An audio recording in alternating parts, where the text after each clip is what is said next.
Hey everyone, in this quick tech how-to video, I'm going to show you how to turn off or modify individual app notifications on an iPhone. This is different from turning off all notifications, like you would do if you were in Do Not Disturb or Focus mode. This is what you would do if you just wanted to silence or maybe change the way you get notifications from a certain app. In this example, we'll be looking at and turning off Instagram notifications. To get started, open Settings.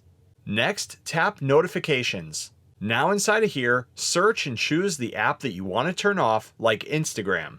At the top, if you want to turn off notifications altogether, just tap the slider to completely turn them off. But we do have a few other options here as well. First, you can change the location of the notification, like if you only want a banner at the top to appear briefly and nowhere else. You can also turn off any notification sounds or app icon badges. This is the red number that you see on the app icon itself. You can also set when and where notifications appear on your lock screen. For example, if you want the notification to only show when your iPhone is unlocked, or always or never. For privacy so that no one shoulder surfs your phone, this option defaults to only when unlocked. You can also change how the notifications are grouped, like by app, type, or not at all.